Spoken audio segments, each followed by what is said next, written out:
Okay, let's start with our motivation. So we've been in the BBCs talking a little bit about the self-centered thought. And by the way, do not translate it as self-cherishing thought, because that gives the wrong idea that we shouldn't cherish ourselves and that we should hate ourselves and beat ourselves up, and that's not correct at all. So please translate it as self-centered thought and think of it as self-centered thought.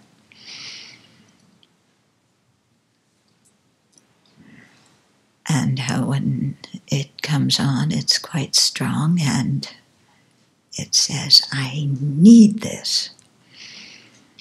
And so, of course, there's the differences between needs and wants.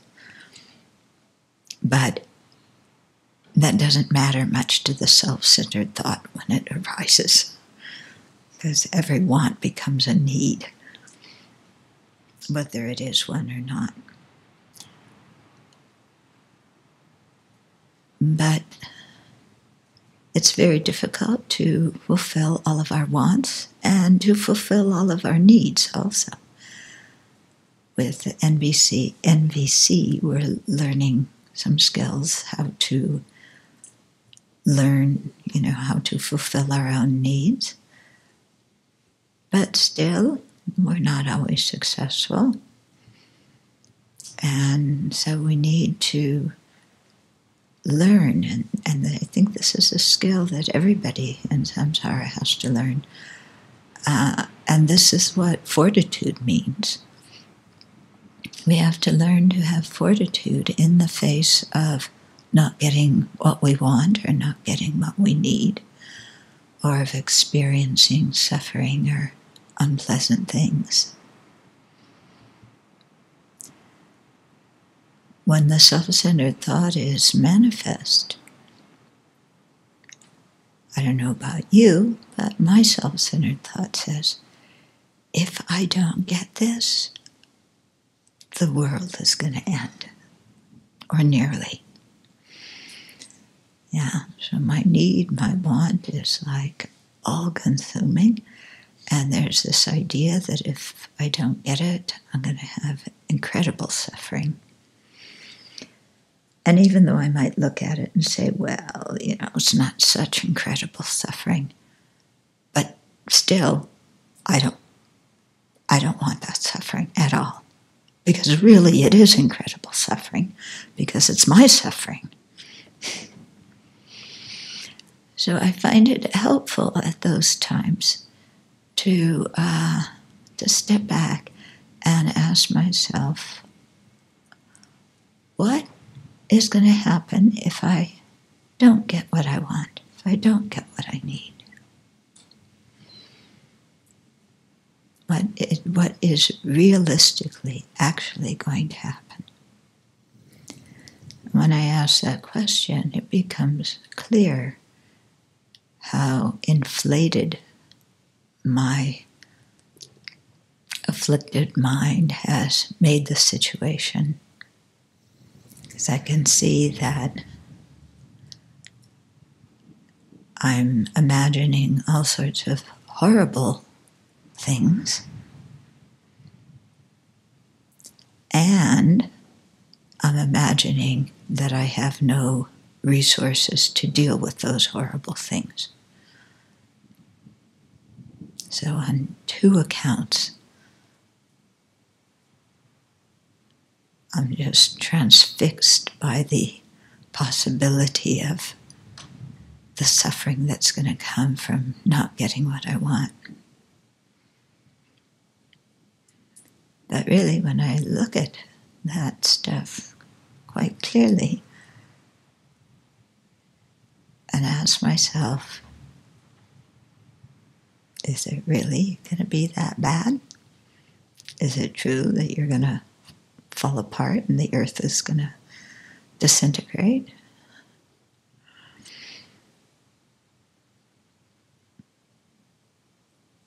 Then the answer is clearly no. And at that time, I find it helpful to recall all the many times in my life that I haven't gotten what I've wanted, what I've needed, and I've lived through every single one of them. And when I look back, most of them, I thought the suffering was going to be terrible. But looking back on it now, it was like, no, it wasn't that bad.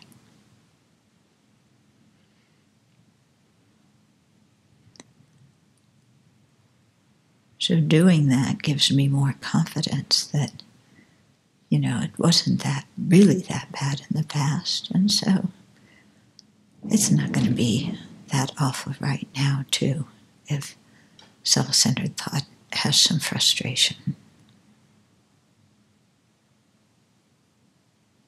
Yeah, I can survive this. So in this way, whether we're craving for sense objects in the desire realm or craving for our own liberation, either way we come to see that the self-centered attitude is really out of place. Doesn't make much sense.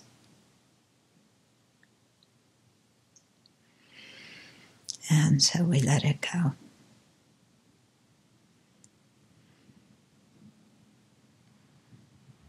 And then that, of course, gives us so much mental space to consider the situation of others and develop compassion for all sentient beings.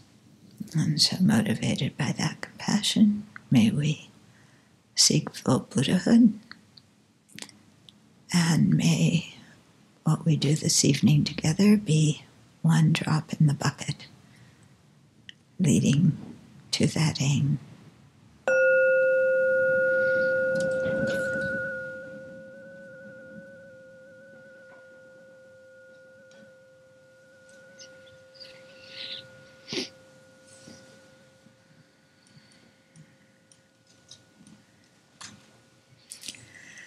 So do you find that your self-centeredness works like that? Yeah. Just everything that happens to me becomes a crisis. When I really look at it, even if I have some expectation of how I want things to go, if it doesn't go that way, it's okay. It may be a little inconvenient, but it's okay. Anyway, what else is new? When have I always succeeded in getting my way? And getting what I want and having what I expect happen. So thinking in that way kind of evens the mind out a little bit. Yeah. So, our famous spatula. There's the toilet paper teaching and there's the spatula teaching. Yeah, I haven't done the toilet paper teaching in a while. But, like the spatula's not where we want it to be. Yeah, it's okay. It's where somebody else wanted it to be. And eventually we'll find it and we'll use it and the world will continue. Yeah. So the same thing, the toilet paper teaching was given from a different viewpoint, from actually fulfilling the wishes for others. Yeah. That, when you're sitting there and you turn for some toilet paper and the roll is empty because the person who was there before you used the last bit and did not put a new roll of toilet paper on. And you're sitting and you're compromised at that moment. Yeah. So one part of the story is, okay, you'll live. Yeah, you'll live. A little inconvenient, a little messy, but you'll live. Okay. But the second part, the real purpose of the story is when you're the person who uses up the last piece of toilet paper, out of compassion for the person who's going to come after you, put the new roll in. You know, it's like we say, I want to become Buddhas in order to benefit other sentient beings, and yet we're too lazy to put a new roll of toilet paper in when the old roll's done. How are we ever going to become a Buddha if we can't do that? You know, we have to start with the little things that are manageable, that we can do in 15 seconds, you know, and then we build up our capacity to benefit others based on that. Okay, but we got to start somewhere. So, did you make syllogisms from last week? Good. Venerable Jampa sent us some syllogisms too. Yeah, she's following everything quite well. So, who wants to start? You have something you want to start with? So this one is, attachment exaggerates the positive qualities of a person or object and is suffering. So the subject is attachment. Where's the because? Pardon? You need a because. You need a because? Yeah, for it to be a syllogism, you need a because. Attachment exaggerates positive qualities. Because it is suffering. Attachment is suffering because it exaggerates. Yeah. Is suffering, okay, because it exaggerates. Okay. Does attachment exaggerate? The distorted attention starts it, but doesn't attachment continue it? The attachment is the response to the distorted attention. The distorted attention is the one that exaggerates it. Okay, never mind. Next. Okay, next one. I'll start it simple on the correct effect signs. A deer has passed by the barn because there are freshly made deer prints in the new snow. So the property of the subject, a deer has made deer prints in the new snow. A deer has made freshly made deer prints in the new snow. The pervasion is whatever makes freshly made deer prints in the new snow.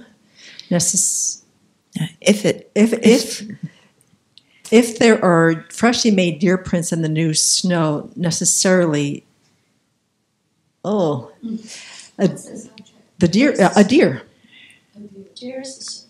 is a subject, has passed by the barn is the predicate, because there are freshly made deer prints in the new snow. I was trying to get this cause and effect idea here.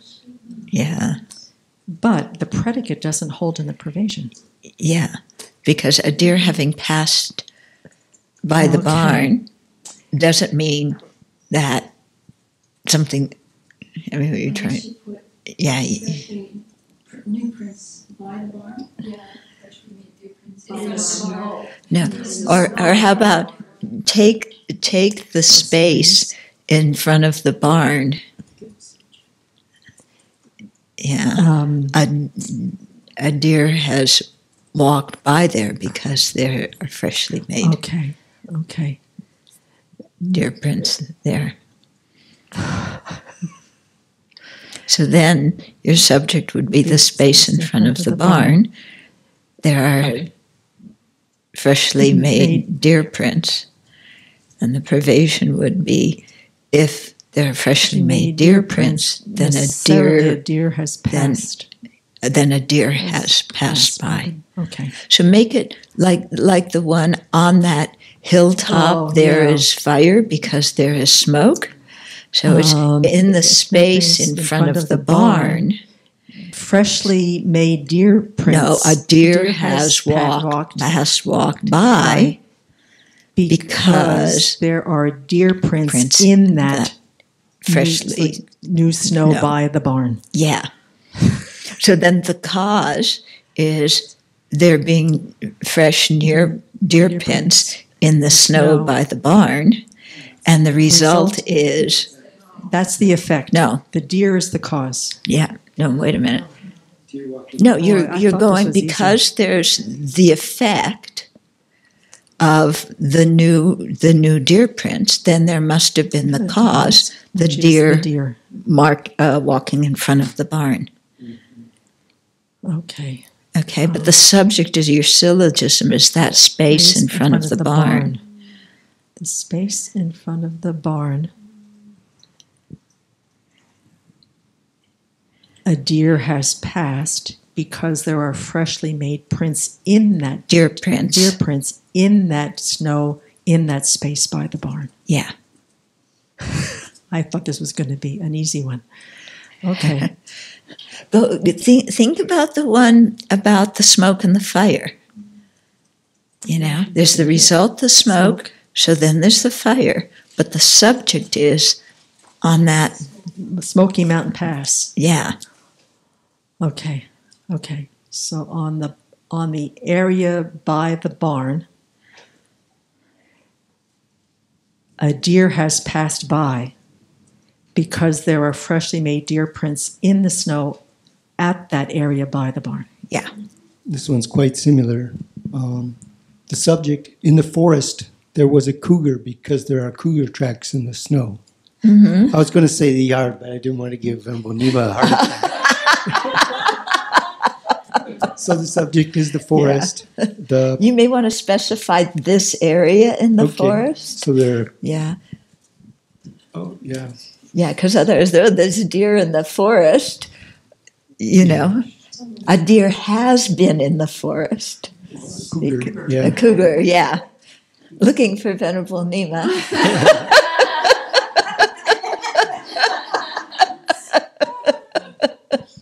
Okay, but yeah, I had looked at one of the other ones and saw how to rearrange that because I started out the same way that Venerable Semke did, and it wasn't working. Yeah. Wow. I was looking at the cause and effects so strong, but that's fine. Yeah. Okay, someone else? Yeah? And just to comment, when I went back through my Pramana Vartika notes, and this thing about the way he has it on the mountain pass, there is fire because there is billowing smoke, is also not accurate. He needs to have a smoky mountain pass. Yeah. To designate it. But right. Yeah, so you were right in saying that, but it's not that way in the example. Yeah. Unless you say on that mountain pass. Yes. Yeah. You know, so you have to know which mountain pass you're talking about. So I have to see if this one actually works. It might be a combo that doesn't, but consider the subject, the snowy garden. It is too soon to plant tomatoes because the ground is frozen. Okay, so then what's... So the property of the subject, the snowy garden, the ground is frozen. The ground is frozen, it is necessarily too soon to plant tomatoes. That would work. Okay. Yeah. You want to make sure that you're specifying that the ground is frozen in that garden. In that garden. Yeah. Because the ground, okay, so consider the subject, the snowy garden. It is too soon to plant tomatoes because the ground in that garden is frozen. Yeah. Or in that garden, you're pointing to where it is so they know what you're talking about. Got it. Okay. Not just in a garden, any old garden. That wouldn't work. And then after your challenge of yesterday, consider the subject an ordinary being, Triptan Chini. She can generate endless merit because she is a dependent arising. Oh, now check that one out and see. The ordinary being is a dependent arising. Okay. No. Yes, that's right. Mm-hmm. A dependent arising can necessarily generate endless merit. Its consciousness is a dependent arising. No. Any old dependent arising. The computer's a dependent That's arising. That's what I mean. Okay. So because her consciousness is... Here's the other one. No. We'll stick with that one because that consciousness can generate dependent arising. So consider the subject, an ordinary consciousness, It can generate endless merit because that consciousness is a dependent arising. An ordinary consciousness, what about if the person's angry? An ordinary person, because their consciousness is a dependent arising, Now, an ordinary person can generate merit endlessly because Yeah. their consciousness is a dependent arising. So if your consciousness is a dependent arising, you can generate endless merit. Yes, but you certainly need a lot of other causes. Yeah, this is sort of basic. Okay. Does every consciousness that's a dependent arising have the possibility of creating endless merit?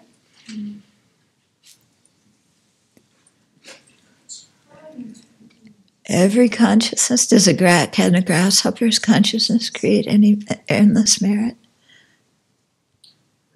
The general lie of the whole thing, sure. Yeah, you need to specify that. You need to get that in there somehow. Otherwise, you're saying the grasshopper. Yeah.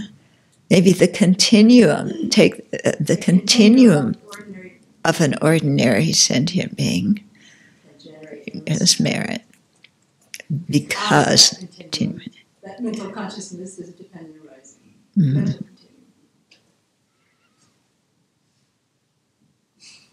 I found it reassuring.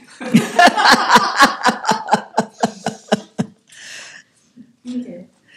Yeah. It would probably be good to add in there, because it's a dependent arising. Because it's a dependent arising. If the consciousness is a dependent arising, if the continuum of a consciousness is a dependent arising, then that consciousness, then the continuum of that consciousness can create endless merit. You have to talk about continuums here. But just Yeah. saying it's a dependent arising, not all dependent.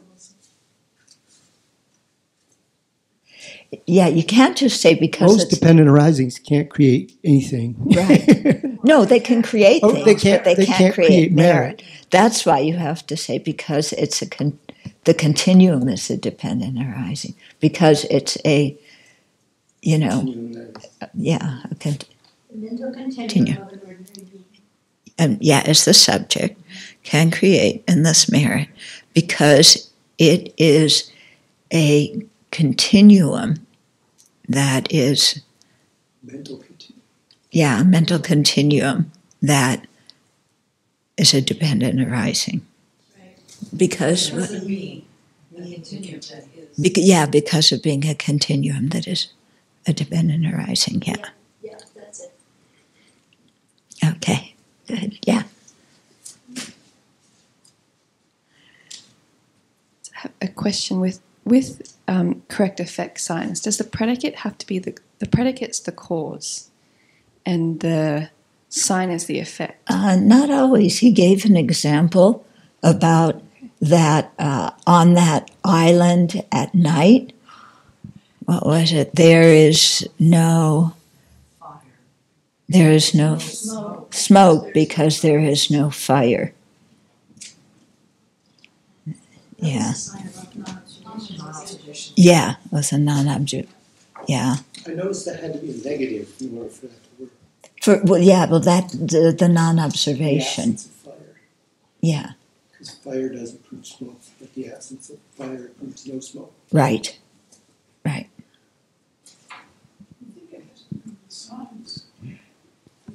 There's two things. One is if it's a non-observation sign, which was that example, where you could use the non-existence of the cause in that example to prove the non-existence of the result. But generally, if it's a cause and effect one, you use the existence of the effect to prove the cause. Because if there's an effect, there must have been a cause. If there is a cause, there's not necessarily an effect. Okay, that's if you're looking at the effect things. But remember, there's the three kinds of reasoning. So if it's a non-observation one, so if he gave that example. I don't quite agree with it, because there could be a fire on the other side. There could be smoke on the other side that you're not seeing. But at least you could say on this side of the island and the river at night, there is no smoke because there is no fire. Okay, that's a non-observation sign. Because if there were fire, then you should observe smoke. Yeah. You wouldn't necessarily see the smoke at night. Yeah, but you should be able to see the fire at night. So by not observing the fire, then you could show that there's no smoke. I was just wondering about the two examples, because it's too early to plant tomatoes because the ground is frozen. Mm-hmm. The ground is frozen would seem to be the cause, and the effect would seem to be too soon to plant tomatoes. So, mm-hmm. but the cause was the sign, and the effect was the But if you don't have the cause, which is the right temperature, then you're never going to get the effect. But the cause was the sign. Again, it's the lack of frozen ground is showing the lack of I think it's condition. Oh, so it's a non-observation. It's a non-observation. Say the whole syllogism again. I wonder if it was a non-observation. In that garden. Yes. In that snowy garden, it is too soon to plant tomatoes because that ground in that garden is frozen. Mm-hmm. So the ground being frozen in the garden is a cause. Yes. Yeah. And then it's going to bring the effect of it being too early to plant tomatoes. Yeah.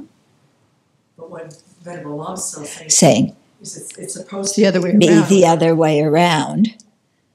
Yeah. But you're saying it's too early to plant, or you cannot plant tomatoes, maybe. Yeah. Yeah. What? Change you it cannot. to. Yeah. Yeah, You so cannot plant I think it is tomatoes. a one of non-observation, because it doesn't work the other way around. You can't change it. Say in the snowy ground, the ground is frozen because you can't plant tomatoes. No. No. No. That doesn't work. Yeah? Oh, and then to Venerable Nima, she had her hand up. I don't see how that's non-observation, because there's no negative in the The subject. negative in the predicate is you can't plant tomatoes. Yeah, it's too early to plant tomatoes, meaning at this time you cannot plant tomatoes. But it is Or tomatoes won't grow, actually. You know, at this spot in the garden, tomatoes won't grow because the ground is frozen. That's the predicate. The negative is not the sign. Right.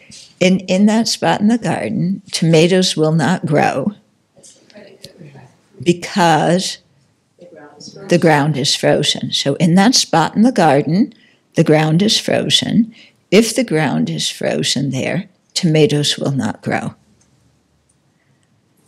That's the best way to do it. And then you have to deduce, if tomatoes won't grow, then it's because, in that spot, in the garden, tomatoes won't grow because it's too early to plant them. You have to make the link there that because the tomatoes won't grow, then it's useless to plant them.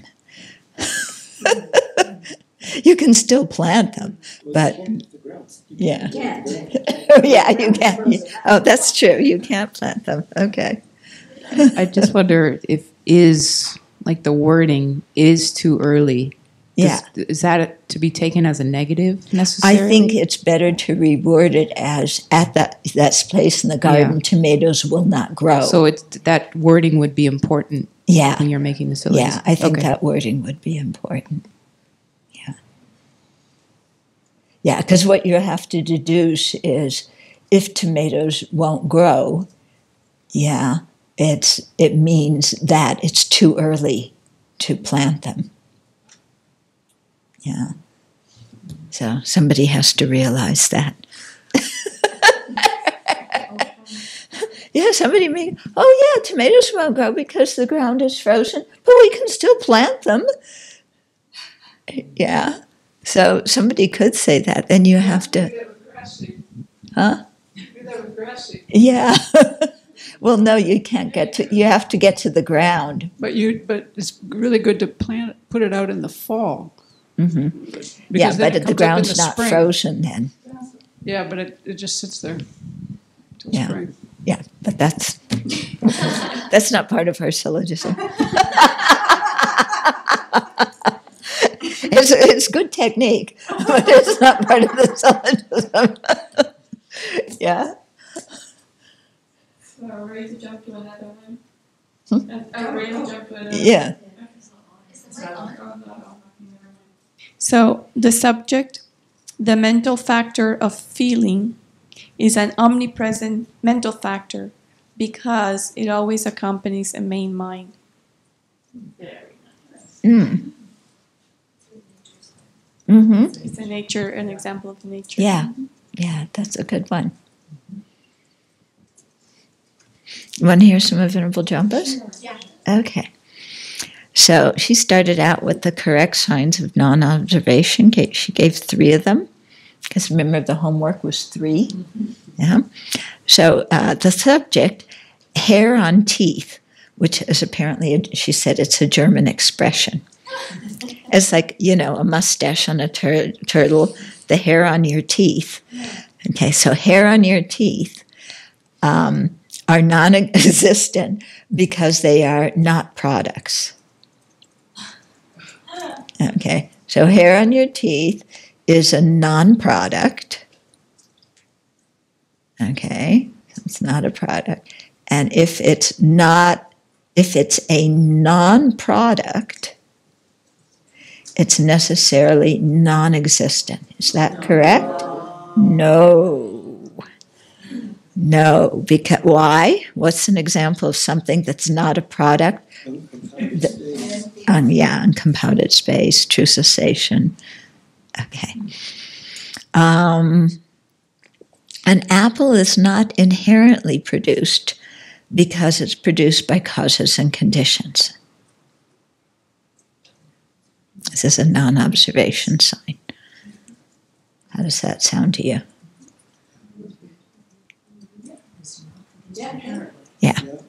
Okay. A person is not independent because she is the result of many causes and conditions. She's not independent. Yeah. Person is not independent because she is the result of many causes and conditions. What's the property? She is the cause of many causes and conditions. No. What's the subject? A person, predicate, not independent, reason, causes. Yeah, because she's the product of many causes and conditions. So the property, person,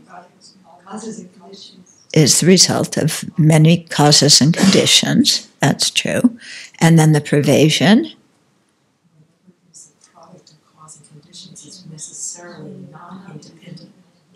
That's right. Okay, well, that one's good. Okay, then she did some correct nature signs. Oh, the subject, object and subject, exist simultaneously because they are of the same nature. That's the Chittamadra view.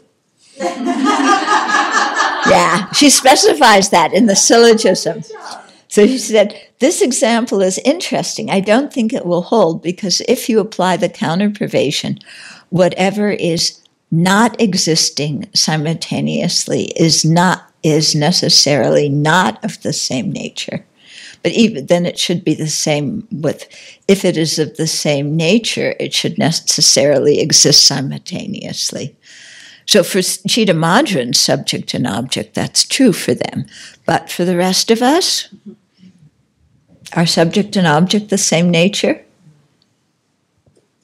Why not? Yeah, why aren't subject and object the same nature? Are you thinking a subject and its object? Yeah. In that case, they're cause and effect and they don't exist at the same time. Right, yeah. But subject and object in general can exist at the same time. Yeah, I think it's meaning subject and its object, or object and its subject. So to be one nature, things have to exist at the same time. To be cause and effect, they have to not exist at the same time. What precedes what in that relationship? In cause and effect, which comes first? Well, subject and object? In subject and object, what comes first? If you're perceiving something, which comes first? Your mind perceiving it or the object?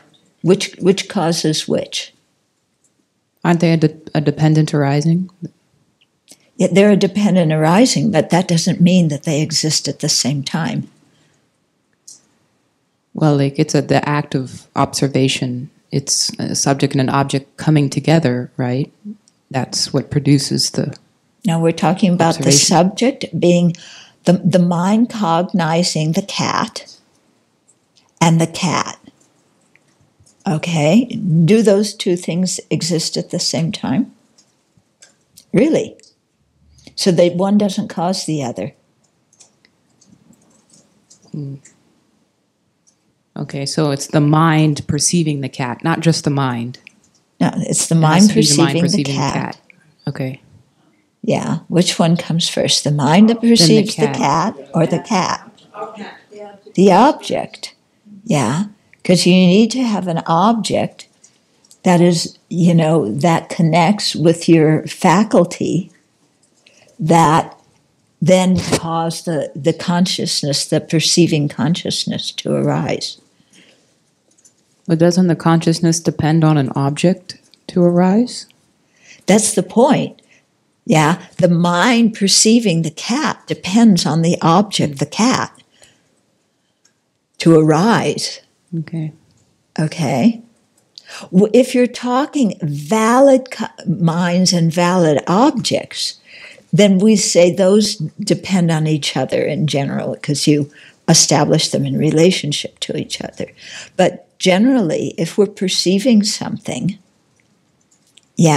for me to perceive something, there's got to be a cause for me to perceive, right? I mean, my perception, my visual consciousness, seeing the cat, doesn't arise out of nothing, does it? It arises out of causes. So what are the causes for my visual consciousness that sees the cat? Eye organ. The eye organ. And what else? The cat. The cat. So which comes first? The cat or the visual consciousness perceiving it? Which one's the cause of which? Well, generally speaking, it's the cat.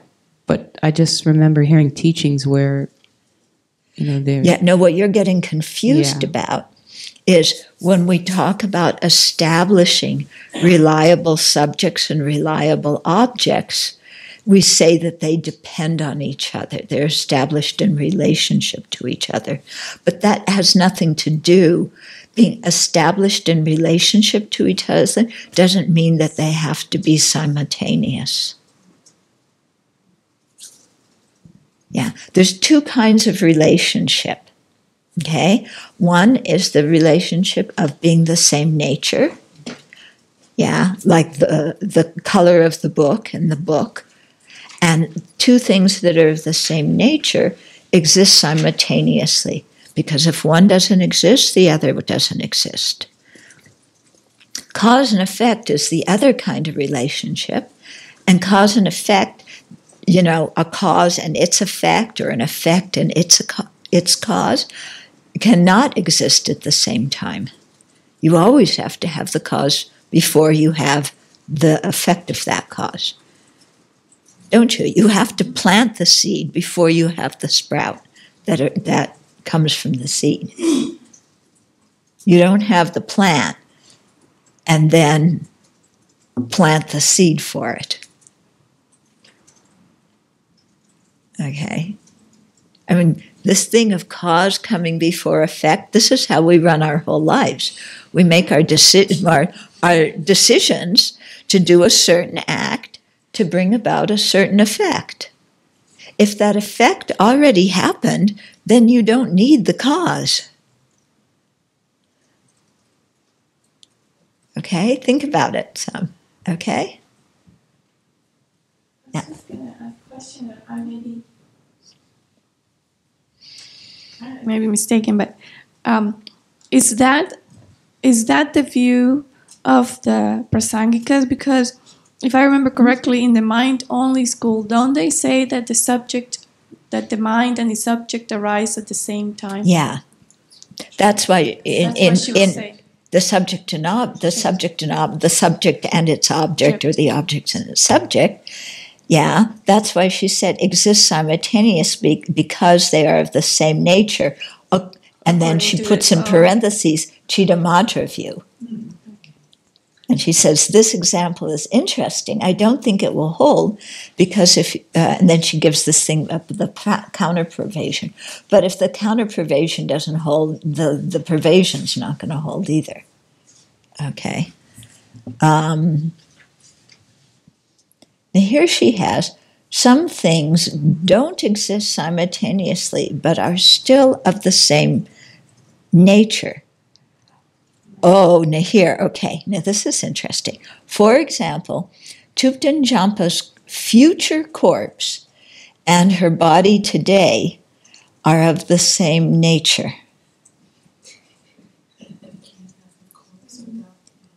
Okay, and then she puts in parentheses, they're the same nature because they're made of similar elements and are of a transient nature.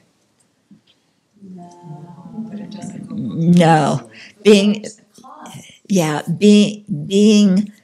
the just because two things are made of similar ingredients doesn't mean they're the same nature.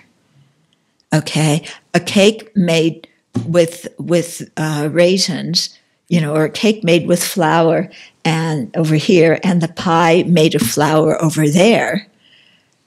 Yeah, they aren't the same nature just because they're made out of flour.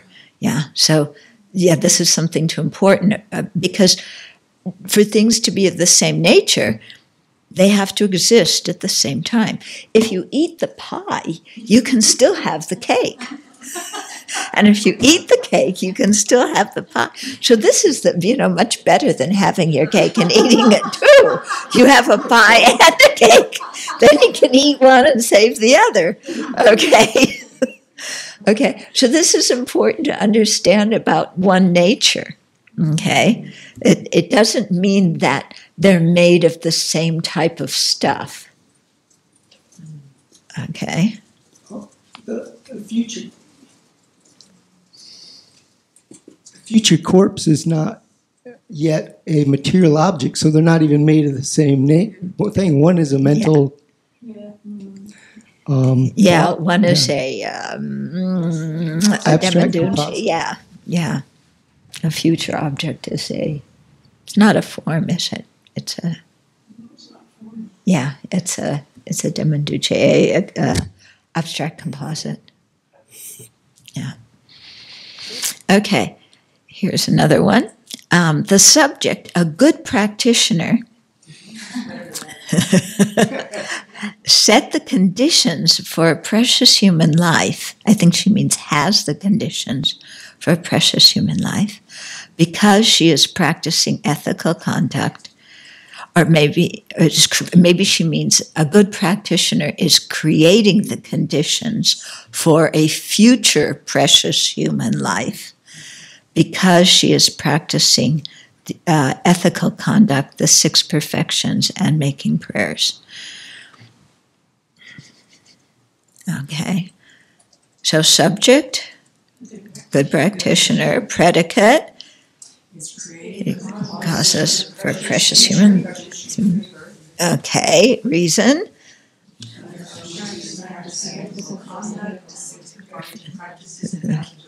Right. Okay. Then the property.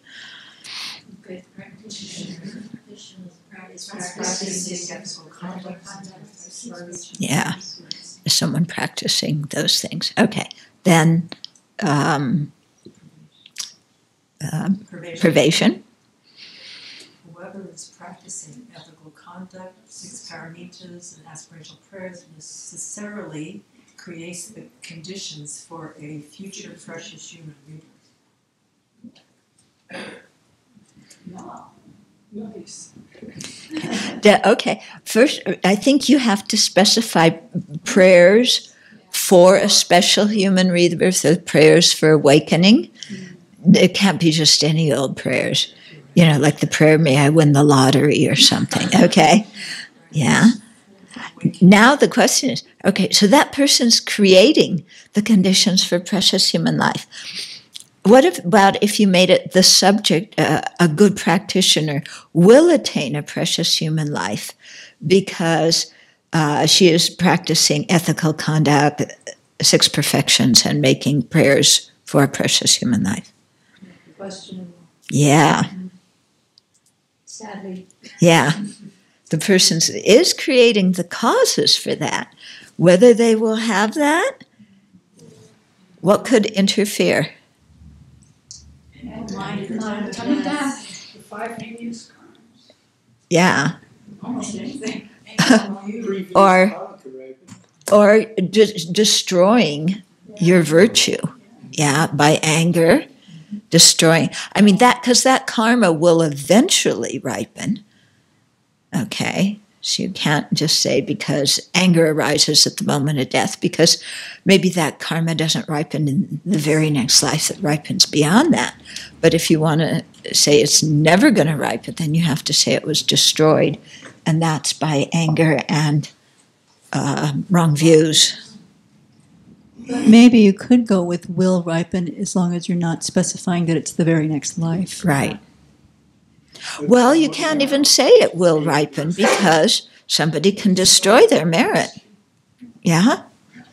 We do it all the time. Yeah? Not using the word will is important. Yeah. Or whether you use it or don't use it. But she said create the conditions. Right? Yeah. But yeah, the way she put it, yes, you are creating the conditions. But I asked the question, if you create the conditions, do you necessarily have that? And the answer is no, because it's possible to destroy your conditions. So how about putting the word may?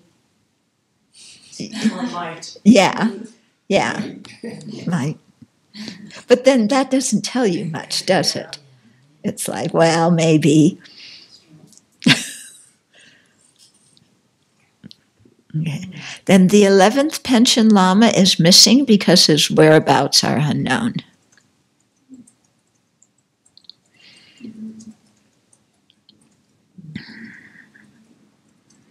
What do you think about that? Somebody knows, might know his whereabouts. Yeah. So what's missing? What does it? What isn't this syllogism fulfilling? Which part of it? There's either it's not fulfilling the property or it's not fulfilling the privation. Which is it that it's not? The property. Because some people know where he is. Well, of course, I'm sure he doesn't live alone on a desert island where nobody knows where he is. There's people who bring him food. You know, I'm sure there's some people who know where he is. Otherwise, he would. If he's alive. Yeah. And the people that knew where he is alive. Yeah. Well, no, if somebody's alive, somebody knows they're alive. Don't you think? Yeah. Assuming he's alive. Yeah. Okay. And then here's another one. The subjects, sentient beings, are bound in cyclic existence because of the law of cause and effect. Sentient beings are bound in cyclic existence because of the law of cause and effect. No. Nor the pervasion. Yeah.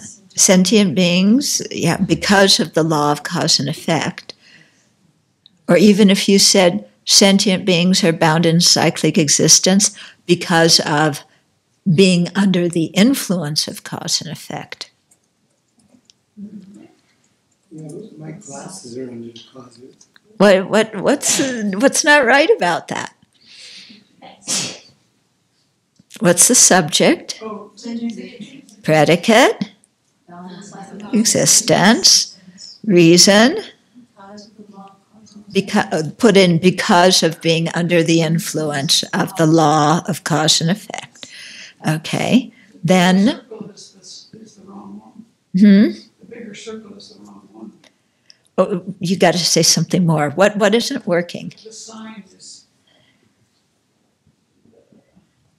I can't think of the proper words right now. The size of the circle that the sign would make. Yeah, the circle of being under the law of cause and effect, and being bound in cyclic existence. Which one's bigger? The sign, and that's wrong. There's no provision. Yeah, there's no provision. You could flip it, and it might work. Yeah. Well, if you flip it, the sentient beings are under the influence of the law of cause and effect because they are bound in cyclic existence. So if sentient beings are bound in cyclic existence, okay, if something is bound in cyclic existence, are they necessarily under the influence of cause and effect? Yeah. Some people say yes, some people say no. What is it? Yes. Yeah, they are under the influence. What Venerable Tarka was saying is correct, that the provision is backwards. Yeah. No, but here we just switch the two things. Yeah. Okay. So the subject, Tuptanjampa, is in the nature of dukkha because she is subject to birth, aging, sickness, and death. She is a person subject to birth, aging, sickness, and death. No, Tuptanjampa is in the nature of dukkha. Okay, because she is a person subject to birth, aging, sickness, and death. Yes. What do you think? Yeah, it works. Okay. The subject Tuptanjampa experienced some unhappy results because she did some actions with a destructive motivation. Tuptanjampa experienced some unhappy results because she did some actions with a destructive emotion. If somebody does some actions with a destructive emotion, do they necessarily experience unhappy results? No, eventually. You can purify. Yes or no? No. No, why not? Because you can purify. So you would have to say Tuptanjampa experienced some unhappy results because she did some actions with a destructive emotion and did not purify them.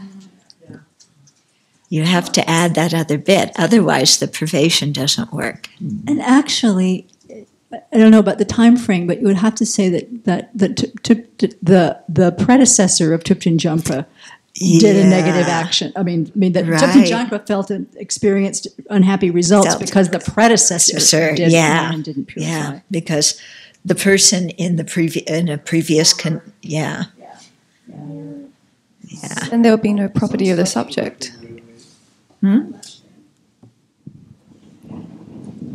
If you did that, then there would be no property of the subject because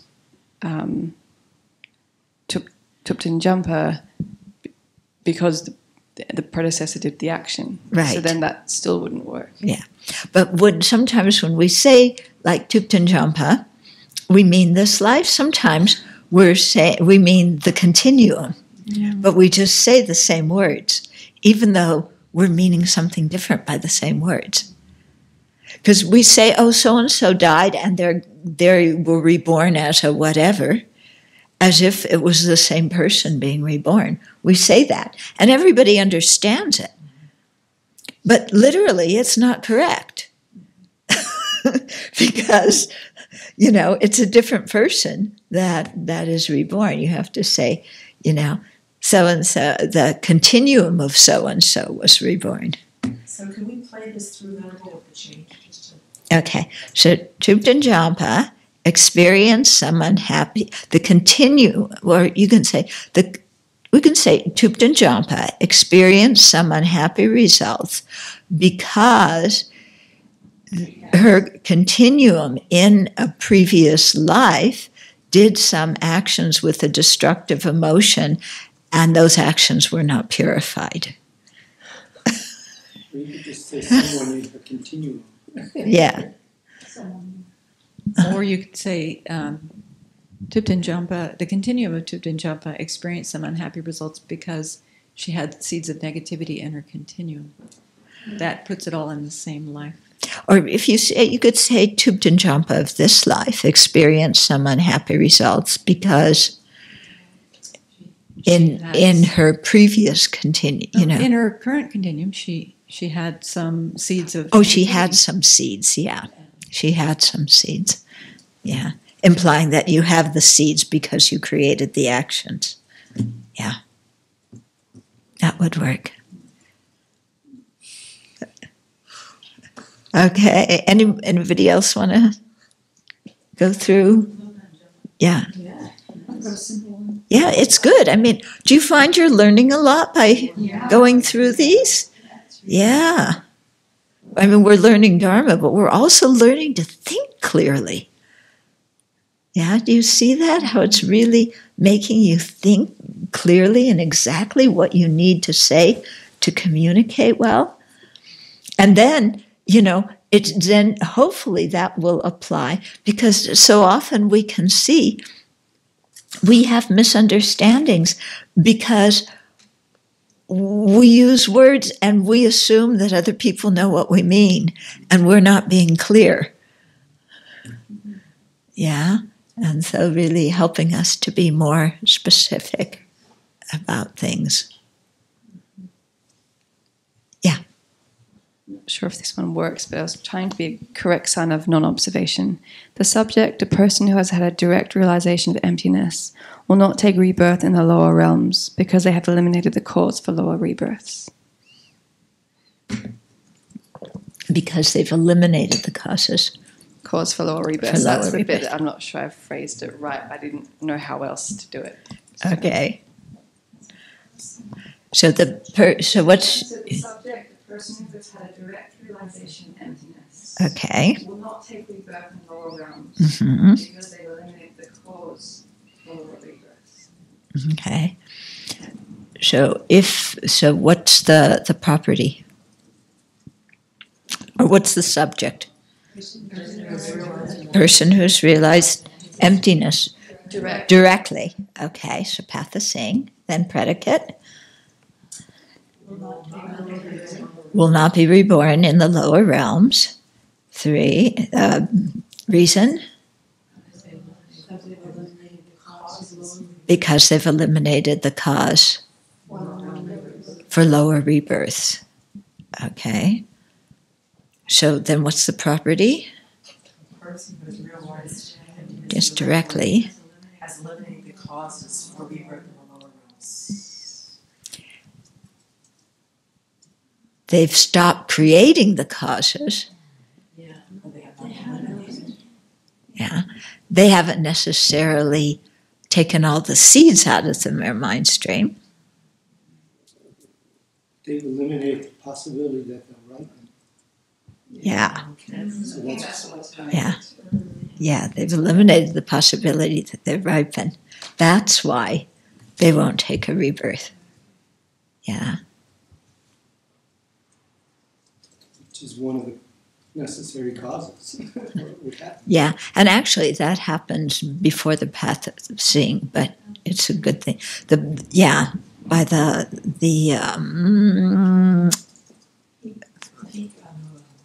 fortitude. I think of the of path of preparation. Yeah.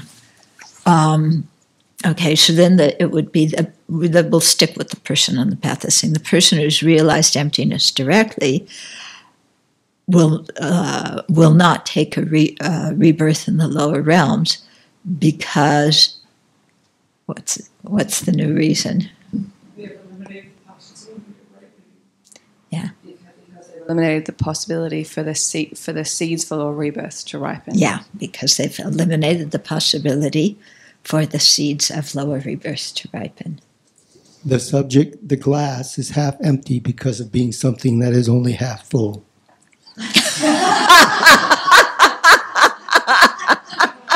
Now, is that a non-observation or not? Is that it? The subject, the glass, is half empty because of being something that is only half full.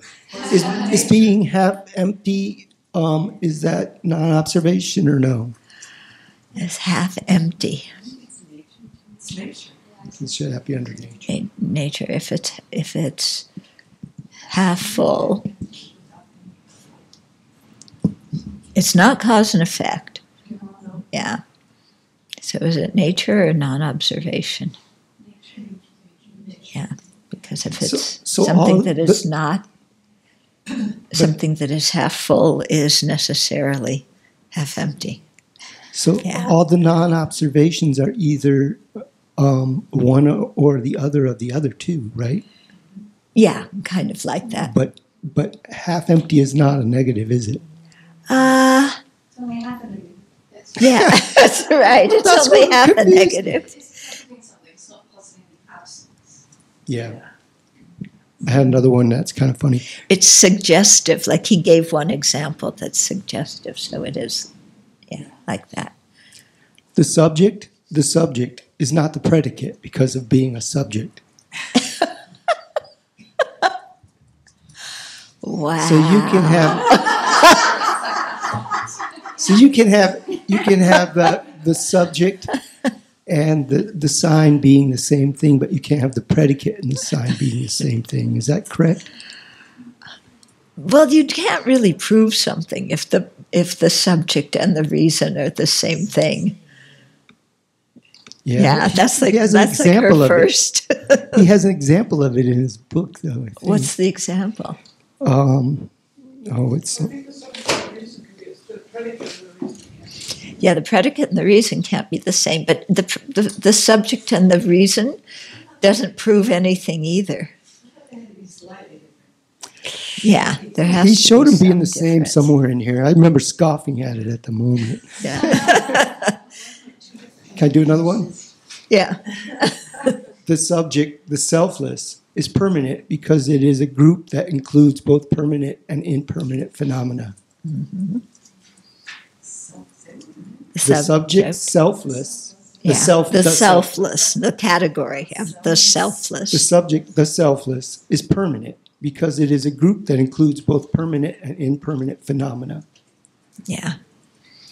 And that's because they have this rule that if a group includes both permanent and impermanent, it must be permanent. I don't know why they have He that explains rule. why in the book. Why? He says because otherwise selfless could be impermanent. Yeah. Oh no, But no, saying- no. He explains that. He explains that with existence and non-existence. Right. Then later he explains the selfless, but I don't remember how. Yeah. Okay, let's go on to the next chapter. Yeah? Okay, so continue making syllogisms for next week. I was wondering about this, like if X is not a barren woman. If what? A person X is not a barren woman because Y is her child. I'm sorry, I didn't hear you correctly. If a person called X is not called X. X. Oh, okay. A person called X is not a barren woman because Y is her child. Is not a barren. Okay, so the person Henrietta is not a barren and woman. Not as a barren woman because Jane is her child. Because Jane is a child. That doesn't hold water. Her child. Yes. Okay. Her biological child. But then I was wondering, like, she could be barren after she gave birth to her child. Ah. You can get someone to host your baby. Yeah. Yeah. Yeah, but that doesn't mean that you're pregnant. Yeah. Yeah, so just the presence of the child doesn't prove at this moment that somebody's not a barren woman, but it can prove that throughout their lifetime they were not a barren woman. So it's not always a barren woman. Yeah. So you could have a barren woman with a child. Because she is now currently barren, but she has a child. Ah, yeah, we should tell them. We should tell them, yeah, because maybe she had a hysterectomy after she had a kid. Yeah, so there is a child of a barren woman.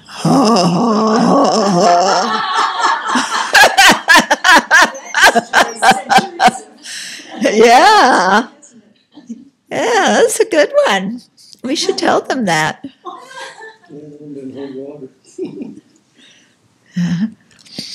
Okay, didn't we start this chapter last time?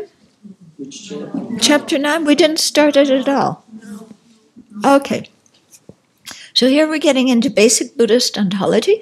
So some of you remember years ago I made that little 2 or 3 page kind of diagram or list outline of different things, yeah, under the self and then different categories and things like that. Yeah. So that would come in handy here. What he does, which is interesting, is that one divided it, phenomena or existence into impermanent and permanent. But as we read the chapter, we'll find there's many other ways to divide existence, and that particular thing that I made didn't cover, but it would give you some good introductory thing because some of the categories are synonymous or equivalent, I should say. So if you don't have it, I can send it out. Or do one of you have it? You can send it out.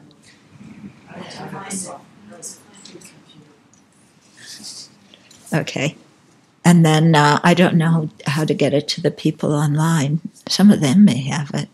Can we put it online or something? Yeah. Okay. So all the Buddhist tenet systems are goal-oriented systems of philosophy. But I thought we were supposed to marinate in the moment.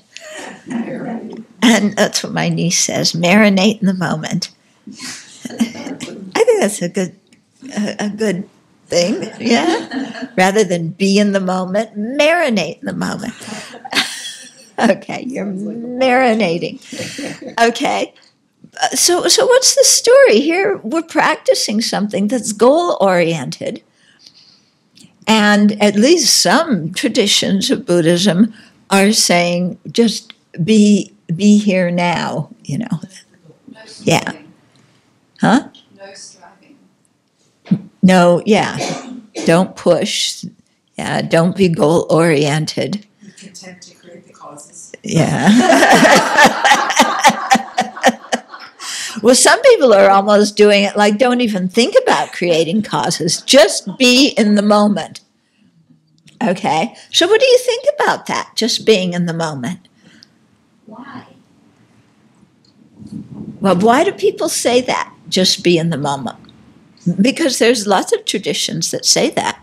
So why are they saying that? And do we say that? It's direct perception. Yeah, it's direct perception. But how is direct perception going to get you to enlightenment? If being in the moment, you're having sense direct perception. Why are they saying this? So that you can be mindful of your actions and intentions in the moment, and your values and your precepts, and your goal. But most people say be in the moment means, I know I'm seeing a pack of tissue. I know I'm closing my computer lid. They say that's being in the moment. Is that the meaning of being in the moment? I'm totally present when closing my computer, turning my computer off. Is that the path to awakening? Well, that could be practicing to be mindful so that you can use that properly. Developing a skill so that then you can be mindful of your mind. Yeah, I think your first thing was it's not just being mindful that you're turning your computer off. It's being mindful of your values and your precepts and so on while you're turning your computer off. Being aware of what you're doing for the purpose of not creating negativity. It's not just being aware of what you're doing. But couldn't being aware of what you're doing be a step in that direction? It's like this is easier to learn to be aware of your physical actions, and then you become aware of your motivation. Yeah. So it could be a step because it gets you so that you're not lost in the past and you're not lost in the future. So it prevents you from being lost in the past and future. But just being aware of what you're doing or what is happening. I went to a session by one group when I lived in Boise, and one woman came in and said, I was in the park today and I saw a child playing on the running around or playing, and it just made me so happy, and I was completely in the present moment watching that child's delight. And then? Yeah, well, that's being in the moment. We're told to be in the moment. So is doing that going to get you to awakening? So what's this whole thing about being in the moment? I just wanted to add too, it's a big part of theater training to be in the moment. We trained very hard to be very, very present on stage so you could perform well. I didn't have any spiritual progress. Okay. As in, you need the ethical framework or some kind of spiritual direction for being in the moment, right? Hence, you have your values, you're being mindful if you have bodhicitta in your mind, or if you're, I don't know, just zoning out. You have to be in the moment with a certain kind of mind or for a certain purpose for it to become something that's going to lead to have a good result or lead you to awakening. Yeah, just like you said in the theater, you're supposed to be in the moment, be very present, but that didn't bring you any realizations. I think also, too, being present in the moment, I think would just increase our attachment to the happiness of this life. If we didn't really have a more deeper intention on why we were trying to take each moment and live it so presently, is I could see myself really being quite enamored with the happiness of this life. Mm-hmm. Yeah, so being in the moment also implies you have to be aware of the impermanent nature of the moment, doesn't it? Because if you aren't aware of the impermanent nature of the moment, then the attachment's going to arise. So it's not just being, I think it's that I think that practice is used some in psychology, not for a spiritual purpose, but to get people to get away from so much conceptuality, so they get out of the narratives, that the stories that we tell ourselves all the time that make us miserable. And in that regard, I think it's been quite successful. Yeah. Yeah. So in the sense of stopping people from horrendous conceptualizations about the past and the present, that's very good. You know, so it may it may prevent the creation of negative karma, but will it create the cause for your spiritual goals? No, you need a certain motivation behind it and a certain way of doing it. Yeah. The idea is that you can only experience the nature of reality in the present moment and in a non-conceptual way. But Right. to get to that point, you have to know a lot. Yeah. So, yeah.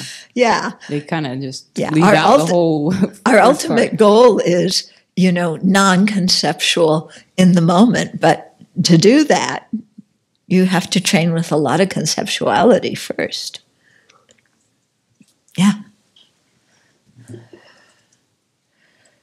I think the example that you give is an illustration of the teachings where concentration is not just a purely Buddhist practice. Concentration is not a purely Buddhist practice. You can be a non-Buddhist and Right. have concentration, and it's ethically neutral. So Yeah. you can kill with a lot of concentration and mindfulness. Although I think they usually say that, I mean, if you have the dhyana, then that's a virtuous object, but you can develop states of concentration before that.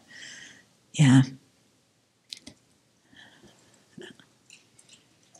But again, it would be in the continuum of a person with that concentration. Because if they were in meditation session, they wouldn't be killing at that moment. They wouldn't be moving.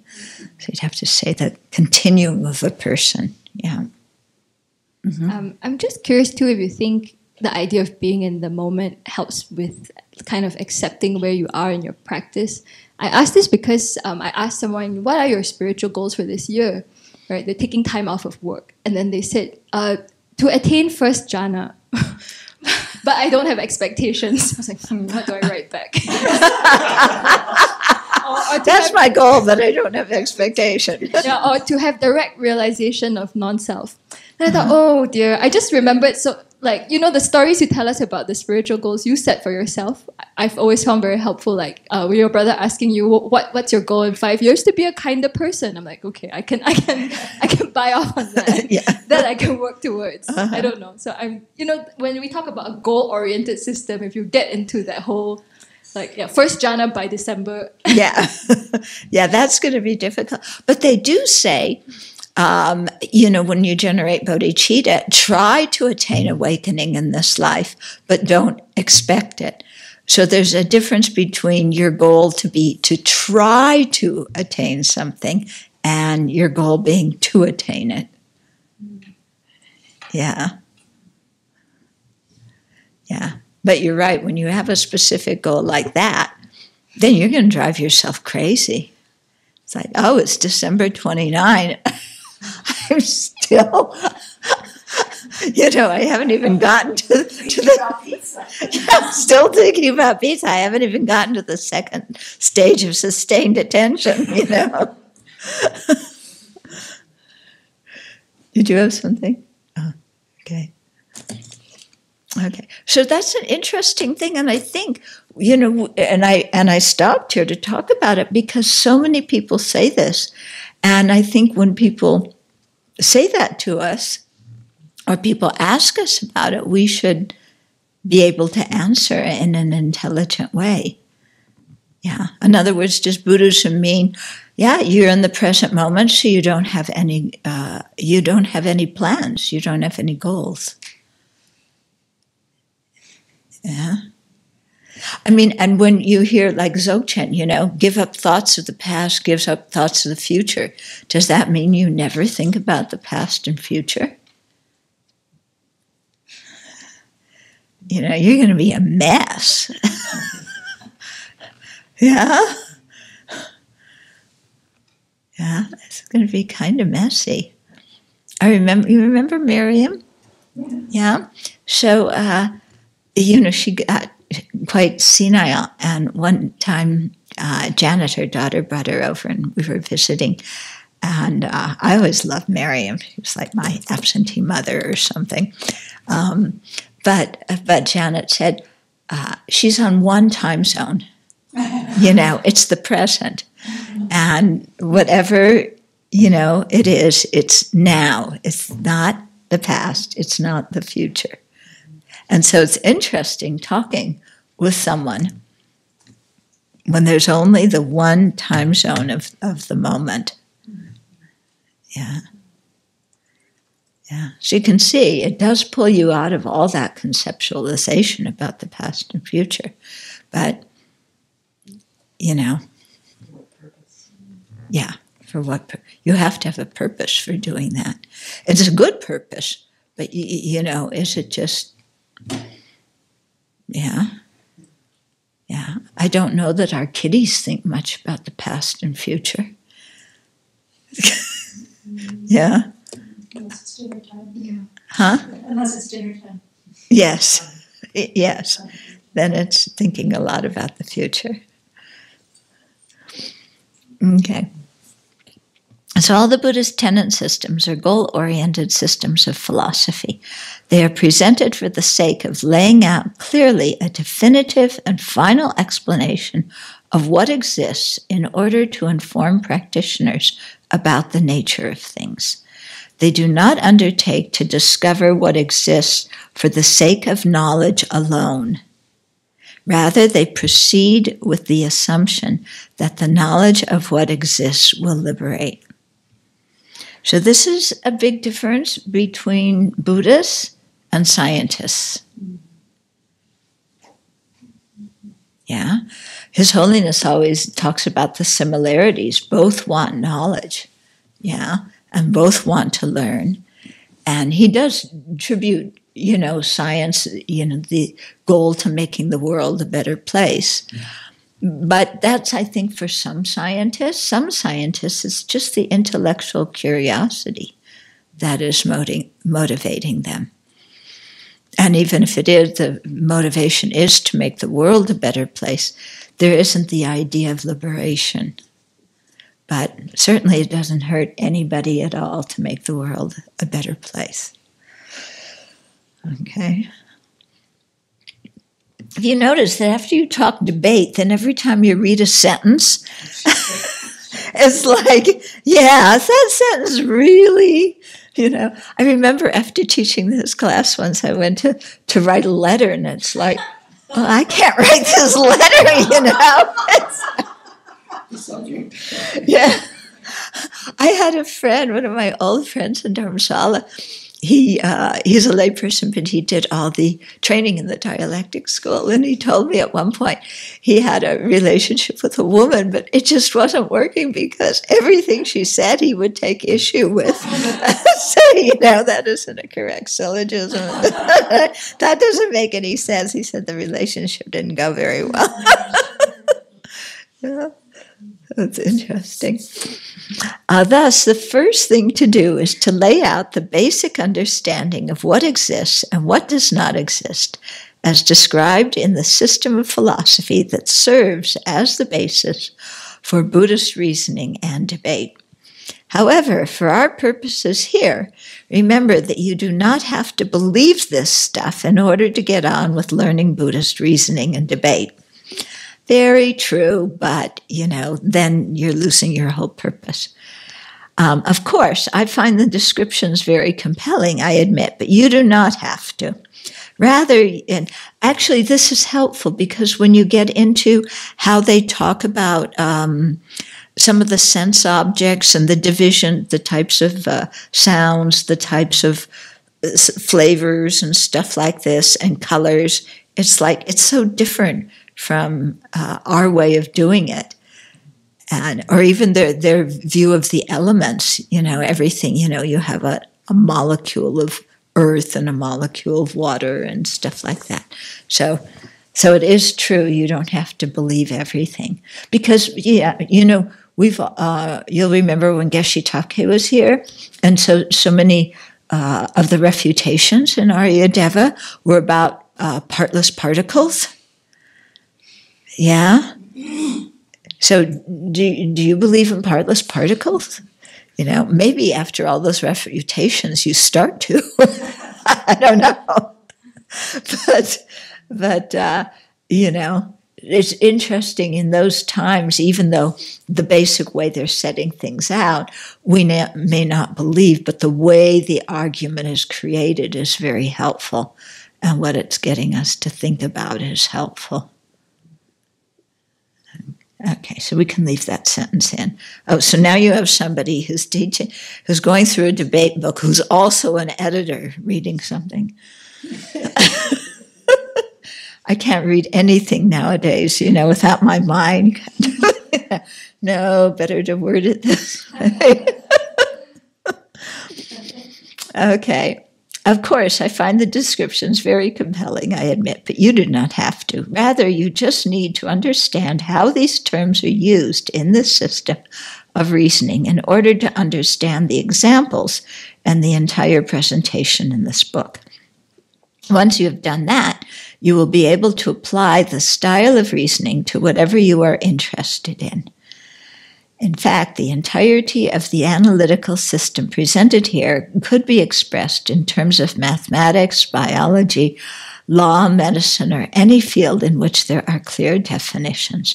So you can see by what he's saying that his audience for this book is not necessarily Buddhist practitioners. It's, people who are interested in how Buddhist reasoning works. What's more, if you just take the Buddhist ontology, their theory of what exists, that is presented here to be definitive, that approach is not even in accordance with the advice of the Buddha, who is quoted as saying, "Like gold that is acquired upon being scorched, cut, and rubbed, my word is to be adopted by monastics and scholars upon analyzing it well, not out of respect for me." So, very important thing that we're supposed to question, we're supposed to ask. And you'll remember in Precious Garland that Nagarjuna said that people who do not ask questions of the wise will be born dumb. Okay. In using the example of checking whether or not a piece of ore is genuine gold, the Buddha is indicating that there is a great deal at stake here. As a person in business is careful about money, so religious seekers must take care about where they put their trust. This means that you should check a person's words, even the words of the Buddha, very carefully, rather than just taking them on faith. Since the South Asian approach to spirituality is that we are liberated through understanding the nature of things, someone else's words can be helpful only if those words are accurate. Moreover, even if the description is completely accurate, merely being able to repeat the words describing reality will not be actual wisdom, so that too would not help. Thus, the Buddha gives a warning. Merely knowing the words of the Buddha is not knowledge. Rather, the advice is to take note of the words and check them closely.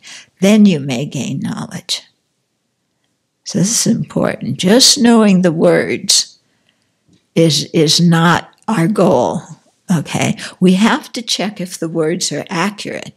We have to check, but we have to actually look if the meaning is accurate.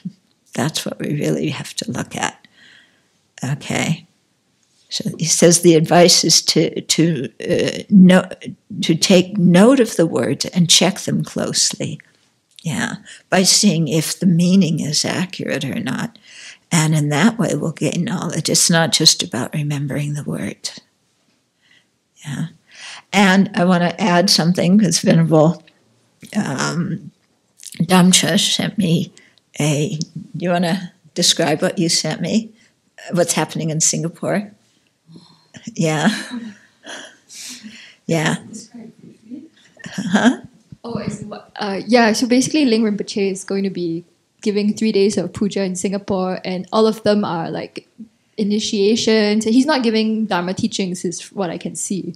It's going to be at the Casino Hotel where you can see like zillions of people. Anyone can come for free.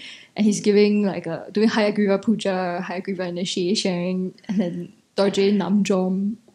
Yeah. So yeah, it's sad because without requesting teachings on these topics, I don't see the benefit of taking the initiations, and it's going to just bring a lot of people who are there for a cultural experience, maybe? I don't know. For good luck. Getting some kind of blessing and magical thinking. Maybe. Yeah. A lot of magical thinking, because the pujas will all be done in Tibetan. My hope is that they'll let Rinpoche teach a little bit before each puja. But we don't know, because the whole schedule is just pujas, and then the last bit every day there's a Jainong. Yeah, and it's just so sad because Rinpoche has so much to offer, and people can learn so much, and that's what they're scheduling. But that people like that, and it raises a lot of funds.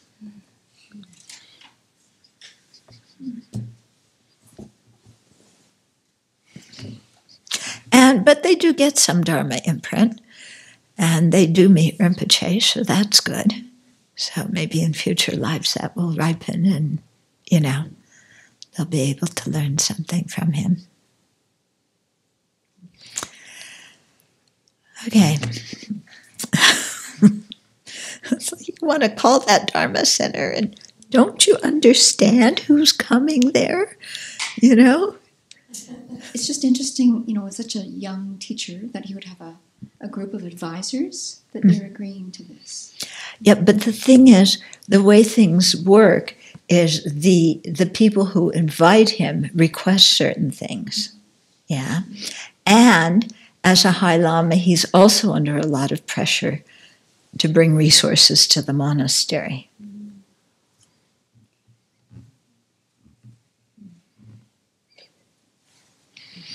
So in that way, the monks get the resources they need, and people get some good imprints on their mind. Yeah, and a lot of people come for that. If he were teaching, they wouldn't come. But that's what His Holiness would call degeneration. Yeah, some of you may have been, remember when he taught in Mountain View some years ago? He taught the Heart Sutra, and then on the last day, he gave the Medicine Buddha Jainong, and the whole meadow and back was filled with people, and His Holiness said, it should not be like this. Yeah, everybody should come for the teachings, and a very few people come for the Jainong. He was quite sharp.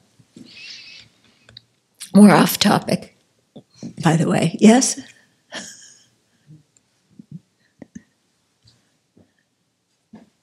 You sort of answered my question when you said His Holiness would say it's degeneration. I was wondering if other lamas would feel differently, and if anybody in the Tibetan community is going to speak out about this, saying it's not good or whatever. Yeah, His Holiness does, but yeah, just because Your Holiness doesn't mean everybody's going to listen to you. That's a sign of non-observation. Yeah. Okay, so maybe we have to stop here. Okay. Oh, yeah? But you see, we're people who really appreciate the Dharma, When you have just people who are curious and going for a pizzazz or whatever, then this is what will attract them. But like you were saying too, yeah, it has to do with the students knowing how to request and what will be beneficial. Yeah. And I think like we met people who in the last year in Malaysia who had taken all these initiations without understanding them, and it brings a lot of harm to your practice. That's what really struck me. That's one. And two, I was thinking if you hold an event like this in a casino hotel, it just reflects very poorly on Buddhism in general. I know. Like in Singapore, many Buddhists were strongly opposed to the building of that casino. Yeah. Because it's against, many religious people were. Yeah. So to me, it's very weird. And so surely they should have other conference venues. I think it is the biggest one now. So yeah. But, okay, and I have a request of the community. But and then people can go gamble afterwards. I just in this moment flashed on another side of that was I took the Forearm Chenrezig initiation from His Holiness in Seattle in 1992 before I was a Buddhist. And I'm quite certain that the seeds that were touched there has, is a reason I'm sitting here. So there's also that. Yeah. Yeah. If you have seeds from before, then, they could get ripened in that way. Yeah.